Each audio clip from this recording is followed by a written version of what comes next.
عليكم. ازيكم عاملين ايه؟ عملت لكم النهارده فيديو سريع كده عن مستلزمات العام الدراسي الجديد. يلا بينا نشوف مع بعض احنا جبنا ايه، ويا رب يعيننا جميعا على طلبات اولادنا. وحبيت كده اخلي لكم الفيديو عباره عن فكره برضو من افكار القناه اللي بقدمها عليها، وهي انك تشوفي انا جهزت ايه لبناتي، تقدري تسهل عليكي برضو حابه تجيبي ايه، وتشوفي لو في اي شيء ناقصك او اي فكره جديده معاكي تفيدك برضو. اول حاجه معانا هنا المساطر. بصي كده، دي مساطر جلد عمليه جدا وكويسه، انا بحبها، بس برضو عايزه اقول لكم ان مفيش فايده، يعني حتى لو جبتها لاولادي حديد ما فيش مفر، يعني كده كده لازم بنجيب مرة واثنين وعشرة اثناء العام يعني. وبعد كده معانا دي الوان، طبعا كل حاجة انتم ملاحظين في منها اتنين، معايا رايحة تالتة ورايحة ستة. مثل الالوان دي بتشجع الطفل يعني ان هو يهتم بكشكوله ويزينه ويشكل، وبيديله حماس زيادة يعني. معايا هنا برضو الوان فسفورية، دي المفروض ان انت بتستخدميها انك تزودي على مثلا جملة مهمة، سؤال مهم محتاج انك تأكدي عليه، ولكن احنا بجيبها لهم برضو انهم يزينوا بيه الكشكول او يدي شكل جميل كده والوان جميلة للسطور. معايا هنا بقى دستة اهي، ازرق واحمر واسود واخضر. ومعايا كمان دستة اقلام رصاص. انا بالنسبة لي بحب النوعية اللي هي دي، طبعا احنا عارفينها كلنا، عشان السن بتاعها رفيع وكويس برتاح فيه بصراحة، مع ان يعني الاقلام الجاف منها انواع كتيرة. معايا طبعا هنا ده البرجل اللي رايحة ستة، ومعايا بقى المقلمة دي اللي جميلة فعلا، حلوة وجديدة، شكلها جميل، وعلى فكرة كخامة كويسة جدا. ودي اقلام زينون برضو رصاص، جبتها لهم رغم انها جايبه دستة هنا رصاص اهي، ولكن دي بتعجبني، بتبقى سنها يعني محمل كده وحلو، والخط بيبقى تقيل وكويس وواضح. ولكن ولادي ما شاء الله يعني مفيش حاجه بتعمر معايا، فلازم اجيب بقى دي، لان طبعا بتعب من كتر شراء السنون والاقلام السنون دي. ومعايا هنا بقى كمان ازازه الميه طبعا اهي، بصراحه مش جايبه، يعني جايبه حاجه في المعقول، ولا حاجه رديئه قوي ولا حاجه برضو عاليه جدا، في المستطيل وعلى قد ايدينا. وده بقى تيكت، وده هنا استيكرات اهي، برضو الاستيكرات دي كويسه جدا يا جماعه، بتحفز العيل جدا ان يحس الكشكول بتاعه شكله جميل. لان انا بهتم بصراحه بالموضوع ده، بحب اسطر لهم وارسم، فده بيهون عليا شويه حته الرسم دي، ان انا اسطر والزق لهم كده حاجات من دي برضو بتفرحهم، فاهتموا جدا بالاستيكرات دي، والله بجد بتدي تحفيز كده كويس للطفل، وتشجعه يهتم بكشكوله، لان انا دايما مبدئي يعني ان نهتم بالكشكول ويفتحوا نفس المدرس، يعني فاهمه. انا كنت شغاله في المجال، ففعلا كنت بحب امسك كشكول الطفل اللي منظم وشكله جميل والخط فيه كويس، فاهمني، فالحته دي ضروريه قوي قوي قوي. ودي طبعا دباسه لا غنى عنها، يمكن دي رابع دباسه عندي هنا، بس برضه لازم دي من الاساسيات اللي بجيبها، لان طبعا انا بعمل اثناء الدراسه بعمل لهم شتات كده وبحاول الم الدنيا. ان شاء الله انتظروا مني برضو فيديو هوضح لكم فيه طريقتي في المذاكره مع اولادي ازاي، وكمان بقدر الم المنهج ازاي، والحاجات دي كلها تبقى افكار برضو كويسه تساعدنا ان شاء الله اثناء العام الدراسي. يا رب يجعله عام سعيد علينا كلنا. هنا بقى دي الكشاكيل يا جماعه، بصوا يعني تقدروا تقولوا ان انا خلاص بفكر مبدئيا افتح مكتبه يعني دي بقى كشاكيل ديزني كبيرة، أنا بحب أجيب الكشاكيل الكبيرة، ما بحبش الصغيرة بصراحة. كشاكيل كويسة جدا وعملية عن الصغير. جايبة بقى طبعا الأنواع كلها، والسنة دي حبيت أخلي كله ديسكت، يعني كنت ممكن السنة اللي فاتت في حاجات معينة كنت بجيب منها مثلا 4 كشاكيل 5 كشاكيل، ما بكترش. لا السنة دي بصراحة كل حاجة جبت منها دستة، حتى الأقلام زي ما انتوا شايفين، قلت مفيش حاجة هتخسر عندي المكتب جوه بتاع الولاد بعين فيه أو المكتبة. وزي ما انتوا شايفين اهي كشاكيل من كل نوع، حتى الكراسات برضو جبت منها دست. وهنا طبعا معانا التيكت اهو، طبعا ده تيكت نوع وفي تيكت التاني اللي هناك. وهنا دي سكتش صغير وكمان سكتش كبير، تمام. وده اللزق طبعا اللي هنحتاجه في الجلاد. شايفين بقى ما شاء الله الجلاد ايه يعني، ما حرمتش نفسي من حاجه، كل الالوان، او تقدروا تقولوا المدرسه مش حرمانه من حاجه.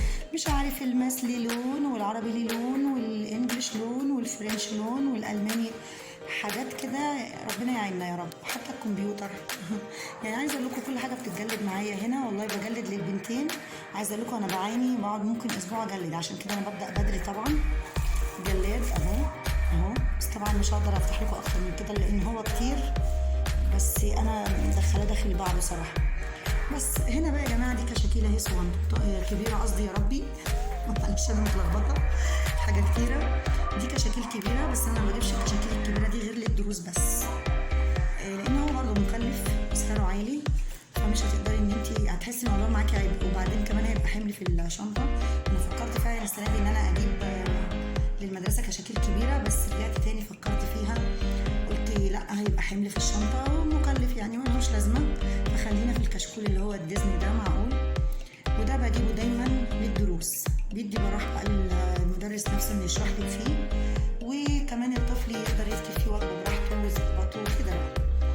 بس زي ما انتم شايفين، نيجي بقى للشنط.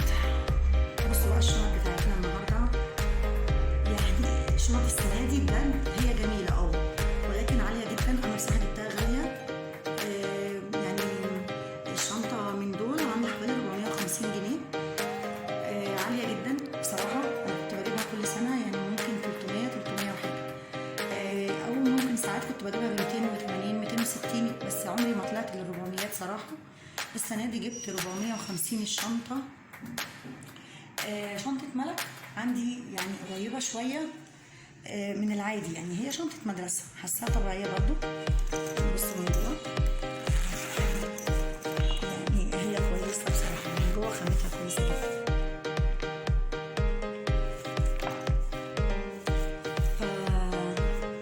بالنسبه لشنطه ملك مفيش مشكله، هي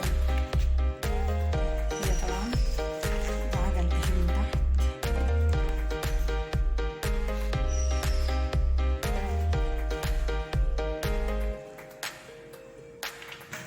دي بالنسبه لشنطه ملك.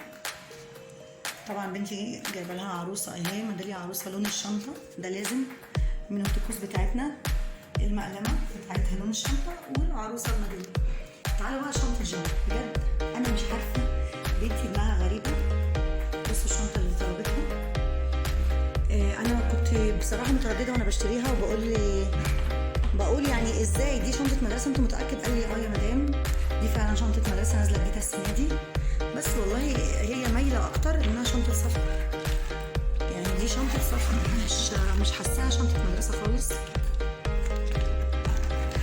اهو زي ما احنا شايفين كده، بصوا من جوه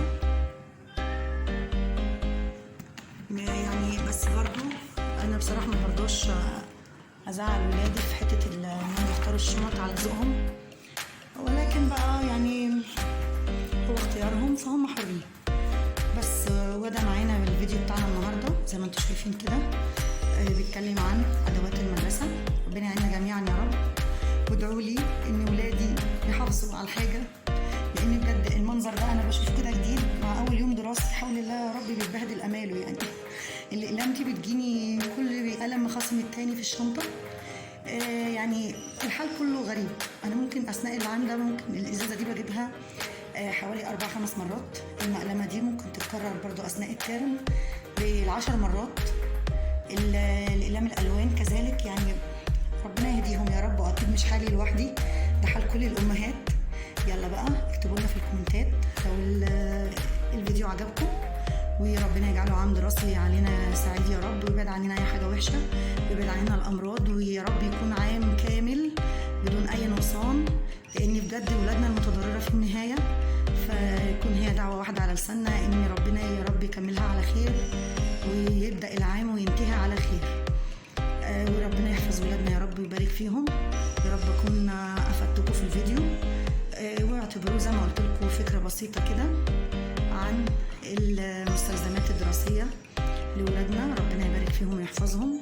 واهتموا يا جماعه زي ما قلت بالحاجات اللي هي بتحفز الطفل، يحافظ على كشكوله وشكله وجماله.